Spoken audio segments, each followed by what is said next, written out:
শেষ হলো একটি কর্মমুখর সপ্তাহ। গেল 5 দিনে ব্যক্তি, প্রতিষ্ঠান, রাষ্ট্রের প্রাপ্তিযোগ ও ব্যয়ের লেনদেন হিসাব শেষে ভাগশেষে থাকলো কি? এসব জানাতে আমাদের আয়োজন ভাগশেষ। পুরো আয়োজন জুড়ে সাথে আছে আমি সাজিদ আরাফাত। শেষ হলো 2025-26 অর্থবছর। কেমন ছিল এই অর্থবছর, আর নতুন অর্থবছরের শুরুতে দেশের অর্থনীতির সূচকগুলোর অবস্থা কেমন সেটি দেখে নিতে চাই। আমরা এক নজরে দেখতে চাই যে গেল অর্থবছরে যে মাথাপিছু আয় কিংবা অন্যান্য যে আনুষঙ্গিক সূচকগুলো রয়েছে সেখানে আসলে কি পরিস্থিতি বিরাজ করছে। গেল কয়েক অর্থবছরের হিসাব শেষে আমরা একটু মাথাপিছু আয়ের পরিমাণ দেখতে চাই। সেটি আমরা দেখছি যে 2025-26 অর্থবছর, যেটি সবশেষ অর্থবছর শেষ হলো, সেখানে আমরা দেখছি যে বেড়েছে মাথাপিছু আয়ের পরিমাণ, এবং সেটি কেমন বেড়েছে সেটি আমরা পরিমাণটা একটু দেখব। যদি অর্থবছর অনুযায়ী বিশ্লেষণ করতে চাই, 2021-22 অর্থবছরে আমরা দেখছি মাথাপিছু যে আয় তার পরিমাণ ছিল $2,793। পরবর্তীতে পরের অর্থবছর 2022-23 অর্থবছর আমরা দেখছি সেটি $2,749 ছিল মাথাপিছু আয়, এবং 2023-24 অর্থবছরে আমরা একটু দেখতে চাই সেটি $2,784 ছিল, অর্থাৎ সেটি কিছুটা বেড়েছিল 22-23-এর চেয়ে। এরপরে আমরা দেখছি 2024-25 অর্থবছর, সেখানে $2,769 মার্কিন ডলার ছিল মাথাপিছু আয়, সেটি কিন্তু কিছুটা কমে গিয়েছিল। পরবর্তীতে আমরা দেখছি যে 2025-26 অর্থ বছরে সেটি কিন্তু বেড়ে দাঁড়িয়েছিল $3,020। অর্থাৎ আমরা দেখছি যে ক্রমান্বয়ে যে বাড়তি বেড়েছিল, কখনো কমেছিল, এই বিষয়গুলো কিন্তু পুরো অর্থ বছর জুড়ে ছিল গেল 5 অর্থ বছরে। তবে সবশেষ অর্থ বছরে সেটি 3,000 ছাড়িয়েছে, $3,020 আমরা দেখছি। এটি মাথাপিছু আয়ের যে বিষয়টি সেটি গেল। এরপরে আমরা পরবর্তী আরেকটি বিষয় দেখব, প্রবাসী আয়। প্রবাসী আয়ের পরিমাণও কিন্তু বেড়েছে। আমরা একটু দেখতে চাই অর্থ বছর অনুযায়ী বিশ্লেষণের খাতায় আমরা একটু দেখছি যে 2021-22 অর্থ বছরে পরিমাণ ছিল $2,103 কোটি। পর্যায়ক্রমে 2022-23 অর্থ বছরে সেটি বেড়ে দাঁড়িয়েছে $161 কোটি, এবং 2023-24 অর্থ বছরে সেটি আরও খানিকটা বেড়েছে। অর্থাৎ এই প্রবাসী আয়ের যে ক্রমান্বয়ে প্রবৃদ্ধি সেটি কিন্তু আমরা দেখছি যে সেটি বাড়ছে, অর্থ বছর জুড়ে কিন্তু বেড়েছে। $391 কোটি ছিল। এর পরবর্তীতে 2024-25 অর্থ বছরে আমরা দেখছি $3,032 কোটি, এবং সবশেষ যে অর্থ বছর ছিল 2025-26 অর্থ বছরে সেটি আমরা সেখানে দেখছি $3,356 কোটি। অর্থাৎ বাংলাদেশ ব্যাংক যে হিসাব দিয়েছে প্রবাসী আয়ের যে লক্ষ্যমাত্রা কিংবা অর্জনের যে হিসাব, সেখানে আমরা দেখছি যে অর্থ বছর অনুযায়ী সবশেষ অর্থ বছরে কিন্তু সেটি অনেকখানি বেড়েছিল, $3,356 কোটি। আমরা এর পরবর্তীতে আরেকটি সূচকে দেখতে চাই, সেখানে গড় মূল্যস্ফীতির অবস্থা কেমন ছিল। নতুন অর্থ বছরে মূল্যস্ফীতি কমানোর একটি লক্ষ্যমাত্রা সরকার ঠিক করেছে, সেটি কতটা সম্ভব হবে সেটি আসলে বোঝা যাবে। তবে পূর্বর যে অর্থ বছরগুলো ছিল গেল 5 অর্থ বছরে আমরা একটু সেটি দেখতে চাই যে গড় মূল্যস্ফীতি কেমন ছিল। 2021-22 অর্থ বছরে আমরা দেখছি যে 6.15% ছিল গড় মূল্যস্ফীতি, এবং সেটি 2022-23 অর্থ বছরে বেড়েছিল 9.02%, এবং 2023-24 অর্থ বছরে সেটি গড় মূল্যস্ফীতি আরও খানিকটা বেড়ে যায়, 9.73 আমরা দেখছি, এবং সর্বোচ্চ 10.3% ছিল 2024-25 অর্থ বছরে। মূল্যস্ফীতি বৃদ্ধির ফলে কিন্তু দ্রব্যমূল্যের দাম বেড়ে যায়, এবং যে সাধারণ ক্রেতা যারা রয়েছে তাদেরও কিন্তু একটি কষ্ট হয়, নাভিশ্বাস হয়। অর্থাৎ এই যে দ্রব্যমূল্যের বাজার অস্থির হয়ে যায়, সেই মূল্যস্ফীতি কমানোই এখন এই নতুন অর্থ বছরে নতুন সরকারের লক্ষ্য। আমরা সবশেষ 2025-26 অর্থ বছরে দেখছি যে সেটি 8.63% নেমে এসেছে, এবং এই যে নতুন অর্থ বছর সেটিতে আসলে কি লক্ষ্যমাত্রা থাকবে, সরকার আসলে কতটা ধরে রাখতে পারবে মূল্যস্ফীতি, সেটি এখন চ্যালেঞ্জের বিষয়। পরবর্তীতে আমরা আরেকটি সূচকে দেখতে চাই, গেল অর্থ বছর পণ্য আমদানি কেমন ছিল। বিদায়ী অর্থ বছরে পণ্য রপ্তানি কমেছে, সেটি ইপিবি বলছে তাদের যে পরিসংখ্যান, সেখানে আমরা দেখছি যে 2021-22 অর্থ বছরে $8,250 কোটি ছিল পণ্য রপ্তানির পরিমাণ। পরবর্তীতে আমরা দেখছি সেটি কিন্তু কমে এসেছিল, 2022-23 অর্থ বছরে আমরা দেখছি যে $6,950 কোটি সেটি নেমেছিল। 2023-24 অর্থ বছরে ক্রমান্বয়ে কিন্তু কমতির দিকে আমরা দেখছি, $6,324 কোটি, এবং 2024-25 অর্থ বছরে আমরা দেখছি যে $6,436 কোটি ছিল। সেটি সবশেষ যে অর্থ বছর 2025-26 অর্থ বছর সেটি কিন্তু আরও খানিকটা কমে এসেছে। অর্থাৎ আমরা দেখছি যে ক্রমান্বয়ে কিন্তু কমতে কমতে সেটি $5,818 কোটি নেমে এসেছে। অর্থাৎ পণ্য আমদানির যে আয় সেটি আমরা দেখছি যে সেখানে অনেকটা ঘাটতি রয়ে গেছে। বিদায়ী অর্থ বছরে পণ্য রপ্তানির পরিমাণ অনেকটাই কমেছে এবং নতুন অর্থ বছরে সেটি কি পরিমাণে হবে, পণ্য রপ্তানির আয় বাড়বে কি বাড়বে না সেটি নিয়ে কিন্তু একটি চ্যালেঞ্জ রয়েছে। দেশের বাজারে আবারও বেড়েছে স্বর্ণের দাম। 22 ক্যারেটের স্বর্ণের দাম ভরিতে বেড়েছে 2,216 টাকা। এতে প্রতি ভরি স্বর্ণ বিক্রি হচ্ছে 2,24,182 টাকায়। নতুন দর ঠিক করে দিয়েছে বাজুস, বাংলাদেশ জুয়েলার্স অ্যাসোসিয়েশন। আমরা সেই স্বর্ণের দামটি দেখতে চাই। ভরিতে বলছিলাম যেটি 2,216 টাকা বেড়েছে এবং সেই নতুন দর অনুযায়ী 22 ক্যারেটের যে প্রতি ভরি স্বর্ণ রয়েছে সেটি বিক্রি হচ্ছে 2,24,182 টাকায়। এছাড়া 21 ক্যারেটের যে স্বর্ণ রয়েছে সেটি বিক্রি হচ্ছে 2,14,093 টাকায়। এছাড়া 18 ক্যারেটের যে স্বর্ণ সেটির দাম আমরা দেখছি যে 1,83,883 টাকা এবং সনাতন যে স্বর্ণ রয়েছে সেটি 1,50,232 টাকায় বিক্রি হচ্ছে। পরবর্তীতে আরেকটি বিষয় দেখতে যাই যে স্বর্ণের দাম বারবারই ওঠানামা করে, বছর জুড়েই কিন্তু এই দাম সমন্বয় করা হয়। স্বর্ণের দাম সমন্বয়ের একটি তালিকা আমরা দেখছি। এখন পর্যন্ত এই বছরে চলতি বছর সমন্বয় করা হয়েছে 85 বার। এর মধ্যে দাম বেড়েছে 42 বার, দাম কমেছে 42 বার, অর্থাৎ দুটি কিন্তু সমান সমান, অর্থাৎ পাল্লা দিয়ে দাম কখনো বাড়ে কখনো কমে, এই বিষয়টি কিন্তু রয়েছে। এছাড়া ভ্যাট সমন্বয় করা হয়েছিল একবার। এই সব মিলিয়ে 85 বার এই বছরে এখন পর্যন্ত দাম সমন্বয় করা হয়েছে। আমরা একটু বৈদেশিক মুদ্রা বাজারের খবর জানতে চাই। মুদ্রা বাজারে অপরিবর্তিত আছে ডলারের দাম, তবে অন্যান্য বৈদেশিক মুদ্রার দামের বাড়তি প্রবণতা বেশি। এক নজরে দেখে নেব সপ্তাহ শেষে মুদ্রা বাজারের যে হালচাল সেটি। বৈদেশিক মুদ্রা বাজারের মুদ্রা ক্রয় মূল্য বিক্রয় মূল্য আমরা তালিকাটি দেখতে চাই। ডলার রয়েছে শুরুতে 122.85 টাকা ক্রয় মূল্য, বিপরীতে বিক্রয় মূল্য আমরা দেখছি 122.85, অর্থাৎ অপরিবর্তিত রয়েছে। ইউরোর ক্ষেত্রে আমরা দেখছি যে কিছুটা বিক্রয় মূল্য বেশি, 139.75 ক্রয় মূল্য এবং 139.77 টাকা বিক্রয় মূল্য। এছাড়া পাউন্ডের ক্ষেত্রে আমরা একটু বাড়তি দাম দেখছি। ক্রয় মূল্য 163.03, সেটি বিক্রি হচ্ছে 163.14। রুপির ক্ষেত্রে অপরিবর্তিত আছে 1 টাকা 28 পয়সা, ক্রয় বিক্রয় মূল্য দুটি একই।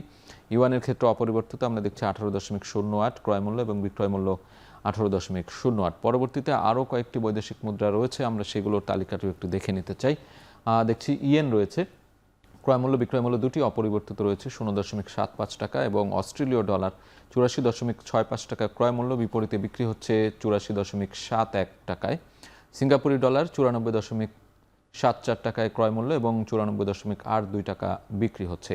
বাংলাদেশ ব্যাংকের যে তথ্যসূত্র সেই তথ্যসূত্র অনুযায়ী আমরা বৈদেশিক মুদ্রার যে বিনিময় হার সেটি জানিয়ে দিলাম। এ পর্যায়ে জানবো এলপিজি সিলিন্ডারের দাম কমার খবর। ভোক্তা পর্যায়ে দাম কমেছে এলপিজি সিলিন্ডারের। 12 কেজি সিলিন্ডারের দাম কমেছে 357 টাকা, নতুন দাম নির্ধারণ করা হয়েছে 1,528 টাকা। আমরা একটু তালিকাটি দেখতে চাই, নতুন কোন ধরনের কি দাম এখন বিরাজ করছে। দাম কমলে এলপিজির বলছি আমরা। এখানে ধরন দেখতে পাচ্ছি 12 কেজি সিলিন্ডারের যে দাম সেটি 1,528 টাকা নির্ধারণ করা হয়েছে। এছাড়া 12.5 কেজি সিলিন্ডার সেটির দাম 1,591 টাকা। 15 কেজির যে সিলিন্ডার রয়েছে সেটির দাম নির্ধারণ করেছে 1,910 টাকা এবং 30 কেজি সিলিন্ডারের দাম নির্ধারণ করা হয়েছে 3,819 টাকা। এছাড়া অটোগ্যাস প্রতি লিটার 70 টাকা 40 পয়সা। বিইআরসি আজকে নতুন দাম ঘোষণা করেছে, সেই নতুন দামের তালিকাটি আমরা দেখাচ্ছিলাম। সপ্তাহের শেষ কার্যদিবসে ঢাকা স্টক এক্সচেঞ্জে কমেছে সূচক ও লেনদেনের পরিমাণ। এদিন লেনদেন হয়েছে 143.95 লাখ টাকা, যা আগের দিনের তুলনায় 14 লাখ টাকা কম। আমরা একটু সপ্তাহ শেষে যে চিত্র সেই চিত্র দেখে নেব। ঢাকা স্টক এক্সচেঞ্জ সূচক ও লেনদেনের পরিমাণ আমরা দেখছি যে দুটি কমেছে এবং সেই পরিমাণটি একটু দেখতে চাই। ডিএসই এক্স ইন্ডেক্সে আমরা দেখছি সূচকের পরিমাণ 5,743.85 এবং সেটি কমেছে -18 পয়েন্ট কমেছে আমরা দেখছি। এবং লেনদেনের পরিমাণ সেটি এক নজরে দেখতে চাই, 143.95 লাখ টাকা লেনদেন হয়েছে, সেখানে 14 লাখ টাকা কম লেনদেন হয়েছে গত দিনের তুলনায়। এছাড়াও আমরা একটু দর পরিবর্তনের খবরগুলো দেখতে চাই। 163টি কোম্পানির শেয়ারের দর বেড়েছে, কমেছে বেশিরভাগ কোম্পানির শেয়ারের দর। আজকে 185টি কোম্পানির শেয়ারের দর কমেছে আমরা দেখছি এবং অপরিবর্তিত রয়েছে 46টি কোম্পানির শেয়ারের দর। আমরা ঢাকা স্টক এক্সচেঞ্জের খবর দেখছিলাম, এই পর্যায়ে আমরা দেখতে চাই চট্টগ্রাম স্টক এক্সচেঞ্জের খবর। সেখানে সূচক ও লেনদেনের পরিমাণ কিন্তু কমেছে। এদিন লেনদেন হচ্ছে 60.36 লাখ টাকা, যা আগের দিনের চেয়ে 19 কোটি টাকা কম। আমরা একটু দেখতে চাই চট্টগ্রাম স্টক এক্সচেঞ্জে আজকের অবস্থা কী ছিল। সূচকে লেনদেনের পরিমাণ দুটিই কমেছে। আমরা ঢাকা স্টক এক্সচেঞ্জেও দেখছিলাম যে কমতির দিকে লেনদেন।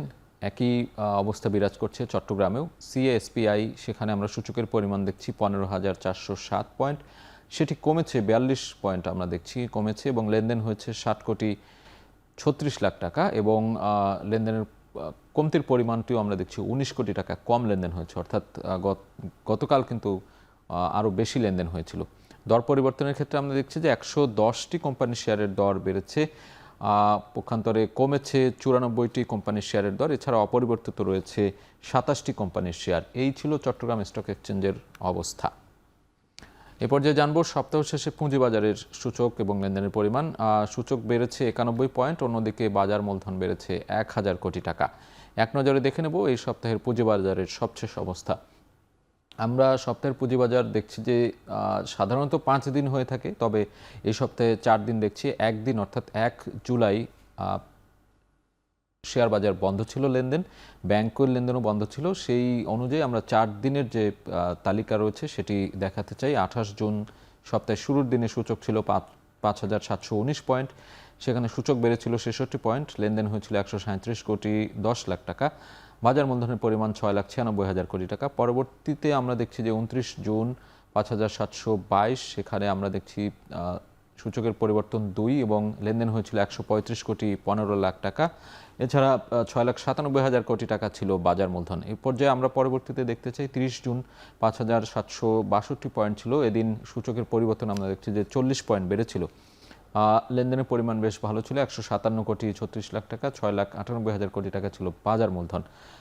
সবশেষ 2 জুলাই আজকে আমরা দেখছি যে 5,743, এবং আজকে কিন্তু দেখছি যে লেনদেনের পরিমাণ, সূচকের পরিমাণ সেটি কিন্তু কমেছে, 18 পয়েন্ট কমেছে, এবং লেনদেন হয়েছে 143 কোটি 95 লাখ টাকা, অর্থাৎ গত দিনের তুলনায় কিন্তু লেনদেন আজকে কম হয়েছে, সূচকের পরিমাণটাও কম। এছাড়া বাজার মূলধন 6,97,000 কোটি টাকা, 1 কোটি টাকা কম আমরা দেখছি, 1,000 কোটি টাকা কম দেখছি আমরা।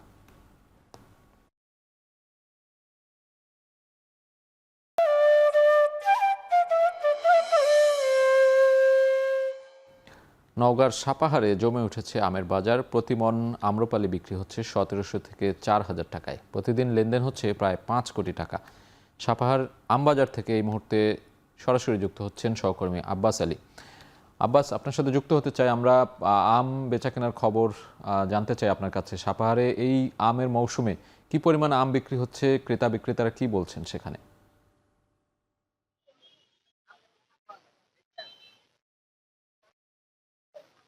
সাজিদ, আপনাকে জানিয়ে রাখি যে উত্তরের বৃহৎ জেলা নওগাঁয় সবচেয়ে বড় আমের মোকাম হচ্ছে এই সাপাহার উপজেলা, এবং এই উপজেলায় সকাল 8টা থেকে শুরু করে রাত 8টা পর্যন্ত এখানে বেচা কেনা চলে। এই উপজেলার 0 পয়েন্ট অর্থাৎ উপজেলা সদর থেকে একদম গোডাউন পাড়া পর্যন্ত প্রায় 2 কিলোমিটার এলাকা জুড়ে এই রাস্তার এক পাশে এখানে বাজার বসে থাকে। প্রতিদিন আম বেচাকেনা হয়ে থাকে।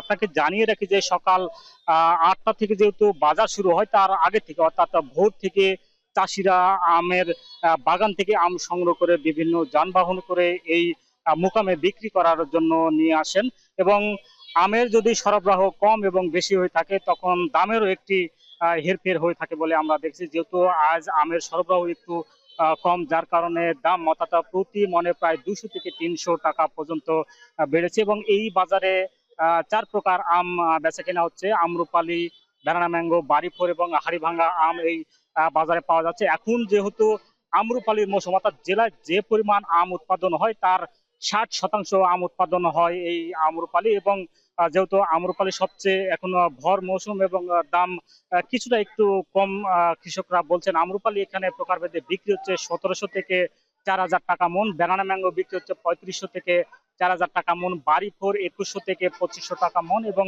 হাড়িভাঙ্গা আম বিক্রি হচ্ছে 2,400 থেকে 2,800 টাকা মন। তবে কৃষকদের সঙ্গে কথা বলে আমরা জেনেছি যে যেহেতু সকালের দিকে অর্থাৎ সকাল থেকে দুপুর পর্যন্ত আমের দাম কিছুটা কম হয়ে থাকে, আবার তারা বলছেন যে যেহেতু এই সময় প্রচুর পরিমাণ আমের সরবরাহ হয় এবং দুপুরের পর আমের সরবরাহ কিছুটা কমে আসে, যার কারণে দামের একটু কিছুটা বাড়ে, অর্থাৎ প্রতি মনে প্রায় 300 থেকে 400 টাকা পর্যন্ত দাম বৃদ্ধি পায় বলে জানিয়েছেন কৃষকরা। আর যারা ব্যবসায়ী রয়েছেন তারা বলছেন যে এই বাজারে অর্থাৎ অন্যান্য জেলার তুলনায় এই বাজারের আম কিছুটা দাম কম রয়েছে এবং তারা ভালো লাভবান হতে পারে। এবং আড়তদারদের সঙ্গে কথা বলে আমরা জেনেছি এই বাজার অর্থাৎ এই মোকামে প্রায় 400টি আড়ত রয়েছে এবং এই 400টি আড়ত প্রতিদিন বেচাকেনা হয়ে থাকে প্রায় 5 কোটি টাকার মতো বেচাকেনা হয়ে থাকে বলে তারা জানিয়েছেন। এবং স্থানীয় চাহিদা মিটে এইসব আম ঢাকা, চট্টগ্রাম সহ বিভিন্ন জেলায় তারা বিক্রি করে থাকেন বলে জানিয়েছেন। আরেকটি বিষয় আপনাকে জানিয়ে রাখি যে কৃষকদের সঙ্গে আমরা কথা বলে যেমনটি জেনেছি যে এই চলতি মৌসুমে শুরু থেকেই দেখা যাচ্ছে যে নিয়মিত বৃষ্টি হচ্ছে। আর এই বৃষ্টির কারণে এই যে পাতা পচা যে একটি রোগ রয়েছে, অর্থাৎ আমে কালার কিছুটা খারাপ হচ্ছে, যার কারণে তারা কীটনাশক প্রয়োগ করেও ফলাফল পাচ্ছে না। অর্থাৎ আম যে কি চকচকে ভাব, যে পরিষ্কার ভাব, সেই পরিষ্কার তারা পাচ্ছে না। অর্থাৎ তারা এই কীটনাশক খারাপ বলে তারা জানিয়েছেন। দেখা যাচ্ছে যে 1 বিঘা জমিতে যদি একবার কীটনাশক প্রয়োগ করতে হয় প্রায় 3 থেকে 3,500 টাকা তাদের খরচ হয়, কিন্তু এই যে খরচ যে হচ্ছে এই খরচ তারা লাভবান হতে পারছে না, যেহেতু প্রতি সপ্তাহে তাদেরকে এই কীটনাশক প্রয়োগ করতে হচ্ছে। সেই তুলনায় তারা এই বাজারে আসলে তেমনটা দাম পাচ্ছে না। তারা বলেছেন যে যদি কীটনাশক ভালো হতো তাহলে তারা লাভবান হতে পারতো। আমি একজন কৃষকের সঙ্গে কথা বলেছি, তিনি এবছর 4 বিঘা জমিতে আম্রপালির আবাদ করছেন। তিনি ধারণা করছেন যে প্রায় 3 লাখ টাকার মতো আম বিক্রি করতে পারবে, অর্থাৎ প্রতি বিঘাতে প্রায় খরচ সহ 30,000 টাকার মতো খরচ হয়। সেই হিসেবে 4 বিঘাতে 1,20,000 টাকার মতো তার খরচ হয়েছে। তিনি প্রায় 1.5 লাখ টাকা বিক্রি করেছেন এবং আরো প্রায় 40,000 টাকার মতো বিক্রি করতে পারবেন, অর্থাৎ তিনি লাভবান না হলেও লোকসান হচ্ছে না বলে জানিয়েছেন। তো এই ছিল আমার কাছে আমের বাজার দর নিয়ে সবশেষ। আব্বাস, আপনাকে ধন্যবাদ। নওগাঁর আমের বাজারের খবর জানাতে সরাসরি যুক্ত ছিলেন সহকর্মী আব্বাস আলী। শেষ করছি আজকের ভাগশেষ। এখন টেলিভিশন ওয়েবসাইটে দেখতে ভিজিট করুন এখন.tv। এছাড়া ফেসবুকে দেখতে ভিজিট করুন facebook.com/tv.এখন। ইউটিউবে দেখতে ভিজিট করুন youtube.com/c/echontv।